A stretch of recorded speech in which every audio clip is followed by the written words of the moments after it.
యాక్చువల్‌గా ప్రతి 5 మందిలో ఇద్దరికి మాత్రమే ముర్రిపాలు ఇస్తున్నారు. అంటే 1 అవర్ బ్రెస్ట్ ఫీడింగ్ ఇవ్వగలుగుతున్నాము. ఎక్స్‌క్లూజివ్ బ్రెస్ట్ ఫీడింగ్ 54% అంటే ఇద్దరిలో ఒకరికి మాత్రమే ఇవ్వగలుగుతున్నాం. అండ్ అన్నిటికంటే అన్యాయం ఏంటంటే కాంప్లిమెంటరీ ఫీడింగ్ ఉంటుంది మేడం. తల్లిపాలు కంటిన్యూ చేస్తూ కాంప్లిమెంటరీ ఫీడింగ్ అది మిస్ చేస్తున్నారు. అది 10 మందిలో ఒకరికి అడిక్వేట్‌గా దొరుకుతుంది. డాక్టర్ సర్వేలు కానీ స్టాటిస్టిక్స్ కానీ ఏం చెప్తున్నాయి అంటే తల్లిపాలు కానీ ముర్రిపాలు కానీ పూర్తి స్థాయిలో ఎంత శాతం మేర అందుతున్న పరిస్థితి ఉంది? మేడం మనం ఏం చెప్తామంటే ఎంత తొందరగా వీలైతే అట్లా బేబీ డెలివరీ అయిన వెంటనే వితిన్ 1 అవర్ ఫీడింగ్ ఇమ్మని చెప్తాం. కొలెస్ట్రాల్ అవన్నీ కూడా. కాకపోతే స్టాటిస్టిక్స్ చూస్తే మీరు అసలు ఇంత దారుణంగా ఉందా అని అనుకుంటారు. కేవలం 41% మంది మాత్రమే within 1 hour breast feeding start చేస్తున్నారు. అంటే సుమారుగా 5 మందిలో ఇద్దరు మాత్రమే within 1 hour breast feeding start చేస్తున్నారు. ఎక్స్క్లూజివ్ బ్రెస్ట్ ఫీడింగ్ ఒక 54% ఇస్తున్నారు. అంటే 6 నెలల వరకు ఈవెన్ వాటర్ కూడా అవసరం లేదు. ఎందుకంటే తల్లిపాల్లో 87% వాటర్ ఉంటుంది మేడం. మిగిలినవన్నీ మీకు ఏం కావాలంటే అన్ని విటమిన్స్ ఉంటాయి, డిహెచ్ఏ ఉంటుంది, ఇమ్యునోగ్లోబులిన్స్ అన్ని ఉంటాయి, ఐజిఏ, ఐజిఎం, ఐజిజి అన్ని ఉంటాయి. ప్రతిదీ యూజువల్గా 2 నుంచి 2.5 కేజీల బేబీస్కి 8 నుంచి 12 సార్లు ప్రతి 2 గంటలకు ఒకసారి ఇమ్మని చెప్తాం. ఇచ్చిన ప్రతిసారి 15 మినిట్స్ ఒకవైపు ఇమ్మంటాం మనం, 15 మినిట్స్ ఇంకొక సైడ్, 15 to 20 మినిట్స్ బర్పింగ్ చేయాలి, భుజానికి వేసుకోవాలి. ఎందుకంటే మళ్ళీ పైకి రాకుండా వామిటింగ్ కాకుండా అట్లా ఉండడం కోసం అని చెప్పి. ఇంకొక విషయం, ముఖ్యమైన విషయం మేడం, ఎందుకు 15 మినిట్స్ ఒకవైపు బ్రెస్ట్ కంప్లీట్ చేయమంటామంటే మిల్క్లో ఇందులో కూడా 2 టైప్స్ ఉంటాయి. 4 మిల్క్, హైండ్ మిల్క్ అని అంటాం. మొదటగా వచ్చే మిల్క్లో ఎక్కువ వాటర్ కంటెంట్ ఉంటుంది, బేబీ దాహాన్ని తీరుస్తుంది, ఆకలిని తీర్చదు. లాస్ట్లో వచ్చేది బేబీ ఆకలిని తీరుస్తుంది, బరువు పెరగడానికి సహాయం చేస్తుంది. సో అందుకని కంప్లీట్ చేయమంటాం. మంచిగా ఫీడింగ్ చేసే మదర్కి ఇటువైపు బ్రెస్ట్ ఖాళీ అయిపోయేటప్పుడు ఇటువైపు నుంచి మిల్క్ కంప్లీట్గా కారిపోతాయి. సో ఇటు కంప్లీట్ అయిన తర్వాత ఇటు ఇవ్వాలా, తర్వాత బర్పింగ్ చేయాలి. ఇటు కొంచెం ఇస్తే 2 నుంచి వాటర్ వస్తుంది, బేబీకి ఆకలి తీరదు, దాహం తీరుతుంది, కొద్దిసేపు పడుకుంటుంది, మళ్ళీ లేస్తుంది, ఏడుస్తుంటుంది. దానివల్ల స్లీప్ డిస్టర్బ్ అవుతుంది, అంటే బరువు కూడా పెరగదు. సో ఆ లాభం ఉండదు. సో అది చిన్న చిన్న విషయాలు, అదే చెప్తున్నాను, ఇట్లాంటి చిన్న విషయాలు ఉంటాయి మేడం ప్రాబ్లమ్స్. అంటే ఇవి తెలుసుకుంటే చాలా అద్భుతంగా ఉంటుంది తల్లికి, బేబీకి. ఇచ్చే విధానం, పాలిచ్చే విధానంకి కూడా ఈ లెక్క. ఇంకొక ముఖ్యమైన విషయం మేడం, పొజిషన్ గురించి చాలా మందికి చాలా అడుగుతుంటారు. ఒకటే బేసిక్ ఫండ్ ఒకటే మేడం, బేబీ మీద పడుకోకుండా, బేబీకి పాలు తాగేటప్పుడు సరం పడకుండా, యాస్పిరేట్ కాకుండా జాగ్రత్త తీసుకొని తల్లి ఏ పొజిషన్లో కంఫర్టబుల్ ఉంటే రెక్లైన్ అయ్యి కూర్చొని ఫీడింగ్ ఇవ్వచ్చు, పడుకొని ఫీడింగ్ ఇవ్వచ్చు, బేబీని సపోర్ట్ మీదకి తీసుకొని అన్ని అట్లా. ఏది బెస్ట్ అంటారు?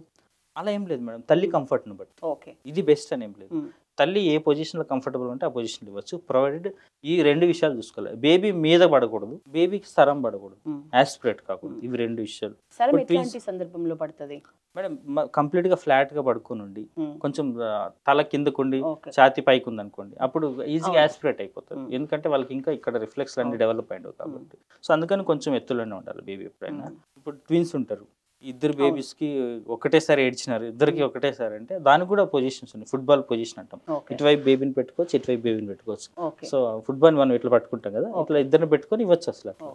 డాక్టర్, ఈ ఇయర్ ఏం థీమ్ తీసుకున్నారు? లాస్ట్ టైం కూడా ఒక సాంగ్ రిలీజ్ చేసినారు అంటున్నారు, ఈ ఇయర్ ఎలాంటి థీమ్ తీసుకున్నారు? ప్రపంచవ్యాప్తంగా WHO ఎవ్రీ ఇయర్ ఒక థీమ్ ఇస్తుంది మేడం. ఈ సంవత్సరం థీమ్ ఏంటంటే ప్రయారిటైజ్ బ్రెస్ట్ ఫీడింగ్ అంటే సస్టైనబుల్ సపోర్ట్ సిస్టమ్ని క్రియేట్ చేయడం అనేది. క్రియేట్ సస్టైనబుల్ సపోర్ట్ సిస్టమ్ అంటే, సస్టైనబుల్ సపోర్ట్ సిస్టమ్ అంటే ఏంటంటే మేడం, ఏదో ఒక్కసారిగా ఇప్పుడు తల్లిపాల వారసుల సందర్భంగా మనం ఏదైనా ఈవెంట్ చేసి మళ్ళీ మర్చిపోవడం అన్నట్టు కాకుండా, ఇప్పుడు ఉదాహరణకి ఎట్లా అంటే మేడం, ఇప్పుడు మీరున్నారు వర్కింగ్ మదర్ అనుకోండి, ఇప్పుడు బేబీ ఇంట్లో ఉంటే ఒకవేళ బేబీని తెచ్చుకున్నా కానీ బ్రెస్ట్ ఫీడింగ్కి సపరేట్ రూమ్ ఉండాలి వర్కింగ్ ప్లేసుల్లో. ఇప్పుడు ఎయిర్పోర్ట్స్లో కానీ, బస్ స్టాప్లో కానీ, ఎక్కడైనా కానీ, రైల్వే స్టేషన్స్ అన్ని చోట్ల separate room, breast feeding room అట్లాంటివి పెట్టారు. సో అట్లా సపోర్ట్ చేయాలి మదర్కి. సో ఇంట్లో వాళ్ళు కూడా మదర్కి ఎంత వీలైతే ఎంత సపోర్ట్ చేయాలి. అవి రెగ్యులర్గా కన్సిస్టెంట్ ప్యాటర్న్ ఉండాలి. మదర్ పోషణ మీద ఫోకస్ చేయాలి, ఆమె స్లీప్ సపోర్ట్ చేయాలి మనం. సో బేబీని బర్పింగ్ చేయడంలో మదరే ఫీడింగ్ ఇచ్చి ఎక్కువసేపు భుజానికి వేసుకొని అలసిపోతూ ఉంటారు డ్యూటీ చేసి కానీ. సో వాళ్ళకి ఎవరైనా కానీ మేల్స్ ఇంట్లో అట్లా షేర్డ్ రెస్పాన్సిబిలిటీ. సో ఇలాంటి వాటి మీద అవగాహన కల్పించాలా. అన్నిటికంటే ఇంపార్టెంట్ ఏంటంటే బ్రెస్ట్ ఫీడింగ్ చాలా ప్రయారిటీ మనకి, అందుకని prioritize breast feeding and create sustainable support systems అనేది ఈ సంవత్సరం థీమ్. మా పల్లవి టీవీ ప్రేక్షకుల కోసం ఈ ఇయర్ ఈ థీమ్తో వచ్చిన సాంగ్ని ఒక పల్లవి వినిపించాల్సిందిగా కోరుతున్నాం. పాడింది ఎవరు, వాళ్ళ డీటెయిల్స్? మేడం పాడింది రవీంద్ర బాబు, మా తమ్ముడే. నమస్తే అండి, నా పేరు రవీంద్రబాబు. ఈ సంవత్సరం తల్లిపాల వారోత్సవాల సందర్భంగా మేము ఒక పాటని రూపొందించడం జరిగింది. మీ పల్లవి టీవీ ప్రేక్షకుల కోసం ఒక చిన్న పల్లవి. పాలివ్వవమ్మా పాలివ్వవమ్మా మురిపాల ముర్రుపాలు, మురిపాల ముర్రుపాలు, అమ్మ తప్ప బ్రహ్మ కూడా ఇవ్వలేని అమృతాలు, ఇవ్వలేని అమృతాలు.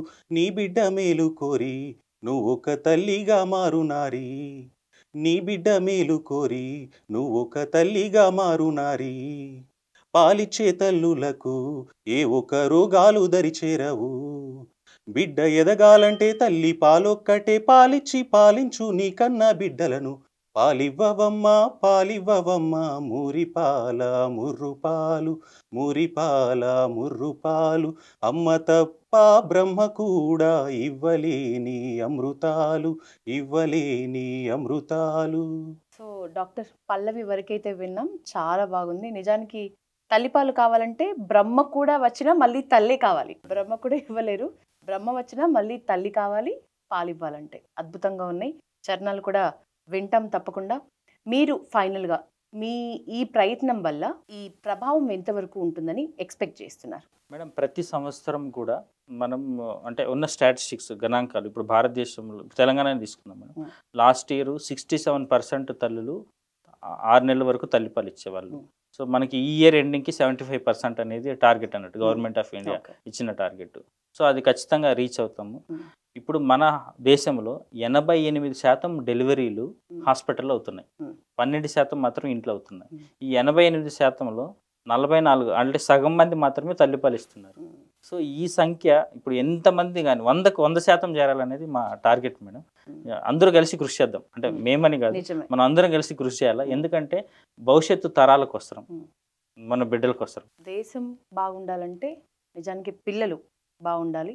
ఆ పిల్లలే రేపటి యువత కాబట్టి వాళ్ళు స్ట్రాంగ్ ఉండాలంటే నిజానికి తల్లిపాల పోషకాలు అనేవి మన లైఫ్ లాంగ్ మన ఒంట్లో పనిచేస్తాయనే ఒక చిన్న మెసేజ్, కానీ అది చాలా పెద్ద అర్థంలో ఉంది. అదొకటి అర్థమైతే అది ఖచ్చితంగా 100%కి చేరుతుంది. ఆ నమ్మకం మనం పెట్టుకునే వర్క్ చేయాలి. డాక్టర్ మంచి మెసేజ్ ఇచ్చినారు. ముఖ్యంగా నేను ఈరోజు ఇంప్రెస్ అయిన విషయం ఏంటంటే, నాకు కూడా తెలియని విషయం ఇప్పటివరకు, పాలు ఇచ్చే విధానం.